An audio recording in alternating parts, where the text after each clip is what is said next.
नमस्कार दोस्तों, स्वागत है आप सभी का आपके YouTube चैनल पर। दोस्तों, आज का टॉपिक है कुछ राष्ट्रीय और अंतर्राष्ट्रीय महत्व के मुद्दे। ये मुद्दे दिसंबर माह के होंगे, जैसे हम पीछे चर्चा करते आए हैं। दिसंबर माह से लेके एग्जाम के पूर्व संध्या तक के करंट अफेयर्स कवर करने की कोशिश की जाएगी, जो विविध परीक्षाओं के दृष्टिकोण से अतिशय महत्वपूर्ण होंगे, चाहे वो IAS की परीक्षा हो, PCS की हो या अदर्स परीक्षाएं हो जिसमें करंट अफेयर्स आते हैं, सभी के दृष्टिकोण से कवर करने की कोशिश की जा रही है। आइए देखते हैं आज का जो टॉपिक है।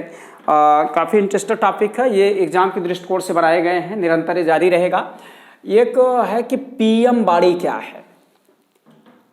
PM बाड़ी, प्रधानमंत्री बाड़ी, वाड़ी क्या है, यही आपसे प्रश्न बन जाएगा। PM वाड़ी है क्या? अच्छा सा प्रश्न है। कई विकल्प दिए जा सकते हैं, जैसे मैंने चर्चा भी आपसे किया है कि समय के साथ आपको ऑब्जेक्टिव प्रश्न भी दिए जाएंगे, PDF के रूप में भी दिए जाएंगे। कोई परीक्षा पहले पास आए, करीब आए तो उसको देख लेंगे। अगर PM बाड़ी के संबंध में बात की जाए तो PM बाड़ी प्रधानमंत्री वाईफाई एक्सेस नेटवर्क इंटरफेस को PM बाड़ी के नाम से जाना जाता है। ध्यान रखिएगा। तो उद्देश्य इसका क्या है? देश में पब्लिक वाईफाई नेटवर्क के माध्यम से ब्रॉडबैंड सेवाओं में तेजी लाना है। इसका शुभारंभ या इसकी मंजूरी कहें तो ज़्यादा बेहतर होगा, मंजूरी 9 दिसंबर 2020 को मिली। ये देखा जाए तो एक पब्लिक वाईफाई नेटवर्क ब्रॉडबैंड सेवाओं को तेज़ी में लाने के लिए ऐसी योजना है, जिसको आप PM वाड़ी के नाम से जानते हैं। दोस्तों, अगला टॉपिक है विजन 2035 क्या है। बस इतना ही देखें कि ऑब्जेक्टिव फेज में, बाकी तो विस्तृत चर्चा होगी। विजन 2035 क्या है? अगर विजन 2035 की बात की जाए तो विजन 2035 जन स्वास्थ्य निगरानी से संबंधित है। यह एक प्रकार का श्वेत पत्र है जो भारतीय नीति आयोग और यूनिवर्सिटी ऑफ मैनोटोबा कनाडा के विशेषज्ञों द्वारा तैयार किया गया है। स्वास्थ्य से संबंधित केवल इतना ही समझा जाए कि विजन 2035 जन स्वास्थ्य से संबंधित है, भारतीय नीति आयोग और यूनिवर्सिटी ऑफ मैनोटोबा कनाडा के विशेषज्ञों द्वारा तैयार किया गया है, और इसकी भी मंजूरी 14 दिसंबर 2020 को दी गई है। दोनों आप देखें, विजन 35 और PM बाड़ी। अगला है कृष्णापट्टनम और तुमकुर औद्योगिक गलियारा। यहाँ से भी प्रश्न बनेंगे। कृष्णापट्टनम और तुमकुर औद्योगिक गलियारे का शुभारंभ कब किया गया? तो 30 दिसंबर 2020 को किया गया। 30 दिसंबर 2020 को किया गया। साथ में एक बात और यहाँ से चर्चा कर ले। यहाँ से जो प्रश्न बनेगा कि इसकी शुरुआत कहाँ से होती है और कहाँ इसका अंत हो जाता है। तो ध्यान रखें, कृष्णापट्टनम और तुमकुर औद्योगिक गलियारे की शुरुआत आंध्र प्रदेश से होती है और कर्नाटका, ठीक है। कृष्णापट्टनम कहाँ है? आंध्र प्रदेश में। तुमकुर कहाँ है? कर्नाटका में। आगे आके देखें, ग्रेटर नोएडा में मल्टी मॉडल लॉजिस्टिक तथा ट्रांसपोर्ट हब को मंजूरी मिली। उत्तर प्रदेश के दृष्टिकोण से महत्वपूर्ण है कि ग्रेटर नोएडा में मल्टी लॉजिस्टिक तथा ट्रांसपोर्ट हब को मंजूरी दी गई। ध्यान रखिएगा, हरित राष्ट्रीय राजमार्ग गलियारा। हरित राष्ट्रीय राजमार्ग गलियारा एक ऐसा गलियारा है जो ग्रीन रोड पर निर्भर है। अब यहाँ से प्रश्न आएगा कि गलियारा कितने राज्यों के बीच में? तो ये गलियारा 3 राज्यों के बीच से होकर गुजरता है, आंध्र प्रदेश, हिमाचल प्रदेश और उत्तर प्रदेश, ठीक है। इनका संयुक्त उपक्रम है। इसमें देखा जाए तो 783 किलोमीटर यह लंबा है और विश्व बैंक ने 500 मिलियन अमेरिकी डॉलर के ऋण पत्र पर समझौता भी किया। यहाँ 2 कितने किलोमीटर, कितने राज्य और कितने मिलियन डॉलर विश्व बैंक ने डोनेट किया है। जब पैसे आंकड़े की बात आ जाती तो आप लोग थोड़ा कंफ्यूज हो जाते हैं, तो ऐसी स्थिति में आंकड़ों को देखने का विशेष प्रयास आप लोग करेंगे। आइए देखें लक्षद्वीप, मोस्ट इंपॉर्टेंट। जैसे आपसे पूछा जाता है कि भारत का सबसे पहला जैविक राज्य किसे घोषित किया, पूछा गया है कई बार, चाहे PCS की परीक्षा, IAS की परीक्षाएं हों या कोई भी परीक्षा हो। ध्यान रखिएगा, कोई भी परीक्षा, विविध परीक्षाओं में इससे प्रश्न बने हुए हैं। तो अगर पहला राज्य सिक्किम है तो पहला केंद्र शासित राज्य कौन होगा? या है तो ध्यान दें, लक्षद्वीप पूर्ण जैविक केंद्र शासित प्रदेश बनने की ओर अग्रसर हो गया है। इसकी मंजूरी 26 अक्टूबर 2020 को सरकार ने दे दी है। इससे पहले पूर्ण जैविक राज्य की बात कर ली जाए, सबसे पहले सिक्किम, फिर त्रिपुरा, फिर उत्तराखंड की बात की जाती है। अगर जैविक कृषि की दृष्टिकोण से देखा जाए, जैविक किसानों के दृष्टिकोण से देखा जाए, तो विश्व में भारत में सर्वाधिक जैविक कृषक हैं या किसानों की संख्या सर्वाधिक है। अगर क्षेत्रफल की दृष्टिकोण से बात की जाए कि भारत का क्षेत्रफल कितना, विश्व के क्षेत्रफल का कितना भाग, कौन सा भाग जैविक खेती में काम करता, तो आप देखें तो 9वें हिस्से में खेती की जाती है, जैविक खेती। आए आगे देखें, एक मोस्ट इंपॉर्टेंट प्रश्न है, तो काटसा एक एक्ट है। काटसा एक संयुक्त राज्य अमेरिका का एक्ट है। इसके बारे में विशेष चर्चा बाद में हो जाएगी, क्योंकि एक एक यूनिट को ज़्यादा विस्तृत करने की कोशिश करेंगे तो वीडियो दोस्तों बड़ा हो जाएगा। आपके प्रारंभिक परीक्षा के दृष्टिकोण से ये प्रश्न आपको बताए जा रहे हैं, मुख्य परीक्षा के दृष्टिकोण से अलग से आपको बताए जाएंगे, उस पर चर्चा आपके साथ होगी।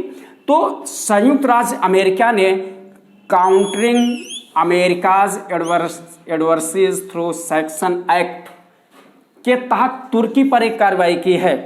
अमेरिका का एक्ट है जिसके तहत तुर्की पर कार्रवाई की है। आरोप लगाया है रूस से S-400 मिसाइल प्रणाली लेने के बाद, तुर्की ने उनसे परचेज किया, खरीदा है। लेने के बाद अमेरिका नाराज हुआ, कहा कि जो तुर्की का S-400 मिसाइल प्रणाली है, सिस्टम है, ये सफल नहीं है, ये सफल नहीं है, क्योंकि तुर्की नाटो का सदस्य है। नाटो का सदस्य है। नाटो ये एक संगठन है जिसमें अमेरिका भी उस गुट में शामिल हुआ है। तो उनसे लेने की वजह से इनके ऊपर इन्होंने प्रतिबंध लगा दिया। और तुर्की पहला ऐसा राष्ट्र है, ध्यान दें, तुर्की नाटो समूह का पहला ऐसा सदस्य है जिस पर इस एक्ट का प्रयोग किया गया है। ठीक है, ध्यान रखेंगे, आपसे पूछा भी जाएगा कि नाटो ने काटसा एक्ट का प्रयोग अमेरिका ने किसके ऊपर किया है? नाटो के एक सदस्य तुर्की है, उसके ऊपर किया है। आइए अगला देखें, मोस्ट इंपॉर्टेंट है। बांग्लादेश द्वारा रोहिंग्याओं को पृथक द्वीप पर हस्तांतरण करने की एक योजना है, वह द्वीप कौन सा है? किस नदी के मुहाने पर बसा है? कभी कभी ऐसे आपसे अनछुए हुए भूगोल के प्रश्न आ जाते हैं, द्वीप अदर्स चीज़ें पूछ ली जाती हैं, कुछ बांध पूछ लिए जाते हैं, वो समसामयिक परिदृश्य के हिसाब से महत्वपूर्ण होते हैं। ध्यान आप लोग रखिएगा, समसामयिक दृष्टिकोण से महत्वपूर्ण होते हैं। तो ऐसी स्थिति में यहाँ देखें, चाहे करंट के परिप्रेक्ष्य में पूछ लें या स्वतंत्र रूप से भूगोल के परिप्रेक्ष्य में पूछ लें, आप दोनों परिप्रेक्ष्य में समझने की कोशिश करिएगा। तो जो बांग्लादेश के रोहिंग्या हैं, उनको पृथक द्वीप पर हस्तांतरण करने की योजना बनाई जा रही है। वह द्वीप कहाँ है, क्या नाम है? मेघना नदी के मुहाने पर है, जिसका नाम है भाषण। ध्यान रखिएगा, भाषण या भाषण द्वीप। भाषण द्वीप मेघना नदी के मुहाने पर एक नया टापू बसा है, छोटा सा टापू बसा है, जो 20 वर्ष ही पुराना है। बहुत नया है, पुराना तो कह दिए, लेकिन बहुत नया है। जब कोई नया द्वीप गाद इस तरह से बसा होता तो उसमें जल कटाव की समस्या प्राय आती है, भूकंप सुनामी की समस्या आपके आती रहेगी, फलता वहाँ संकट की स्थिति बनी हुई है। फिलहाल उनके लिए अलग से हस्तांतरण या प्रवास की व्यवस्था, प्रयोजन की व्यवस्था करवा दी गई। ये ध्यान रखेंगे, मेघना नदी के मुहाने पर भाषण द्वीप। अगला प्रश्न आपके लिए महत्वपूर्ण है, शाहतूत बांध, मोस्ट इंपॉर्टेंट है।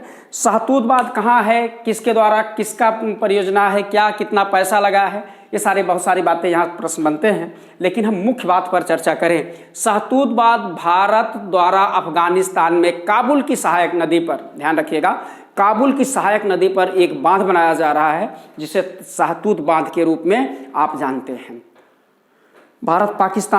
पाकिस्तान और अफगानिस्तान के बीच विवाद का विषय है, और फिलहाल शाहतूत बांध अफगानिस्तान में है, काबुल नदी पर। आपसे स्वतंत्र रूप में पूछ लेता है, काबुल की सहायक नदी, काबुल के कोई सहायक छोटी नदी है, उसी पर बनाया जा रहा है शाहतूत बांध अफगानिस्तान में। अगला प्रश्न है, WHO की एक मलेरिया रिपोर्ट आई हुई है। WHO विश्व स्वास्थ्य संगठन की एक मलेरिया रिपोर्ट आई, इसके संबंध बहुत सारे आंकड़े दिए हैं, लेकिन जो महत्वपूर्ण बात है उस पर हम थोड़ी सी चर्चा कर लें। एक पॉइंट ज़्यादा महत्वपूर्ण दिखा, भारत विश्व में अकेला देश है, भारत विश्व में अकेला ऐसा देश है जहां वर्ष 2018 की तुलना में 2019 में 17.6% की कमी आई मलेरिया में। ध्यान रखिएगा, कमी आई है। और भारत 2030 तक मलेरिया उन्मूलन का लक्ष्य भी रखा है। इस प्रकार से यहाँ से भी एक प्रश्न आपके बन सकते हैं। टू द पॉइंट हम देख रहे हैं, फिर विस्तृत चर्चा किसी खास बिंदुओं पर समय से पर होती रहेगी जैसे प्रायः होती है। आए देखें, एक अगला प्रश्न है मानव स्वतंत्रता सूचकांक 2020। मानव स्वतंत्रता सूचकांक 2020 में भारत की स्थिति क्या है और किसके द्वारा यह सूचकांक जारी किया जाता है। तो 2020 का जो भारत स्वतंत्रता सूचकांक है, अमेरिकी थिंक टैंक कैंटो इंस्टीट्यूट तथा कनाडा के फ्रेजर इंस्टीट्यूट के द्वारा संयुक्त रूप से यह सूचकांक जारी किया जाता है। इसके लिए कई आयाम, कई आधार निर्धारित किए गए हैं, वहाँ सब जाना उचित नहीं है और उसकी उतनी प्रासंगिकता भी नहीं दिखाई पड़ता। फिलहाल भारत की स्थिति 2020 में 111वां स्थान है। 2020 में 111वां स्थान है तथा 2019 में भारत का स्थान 94वां था। ध्यान रखेंगे, 2019 में 94 स्थान पे आप थे और 2020 में 11वें स्थान पे, 111 स्थान पे हैं। फलतः दिखाई पड़ा आपको 17 पायदान मानव स्वतंत्रता सूचकांक में भारत में गिरावट हुई है, जो चिंता का विषय भी दिखाई पड़ता है। दोस्तों, इस प्रकार से महत्वपूर्ण बिंदु है। फिर अगला वीडियो शीघ्र लेके आएंगे, इनको आप देखें, लाभान्वित हो, नोट करते जाएं। या दोस्तों, अगर ये थोड़ा भी अगर समझ में आया हो तो प्लीज़ इसे लाइक, शेयर, सब्सक्राइब जरूर करिएगा, कमेंट जरूर करेंगे, मेरे ऊर्जा का स्रोत होता है। सब्सक्राइब करने के बाद बेल आइकन ऑल पर प्रेस करिएगा ताकि सबसे पहले सूचना आप तक ही पहुँचे। तब तक के लिए नमस्कार, धन्यवाद।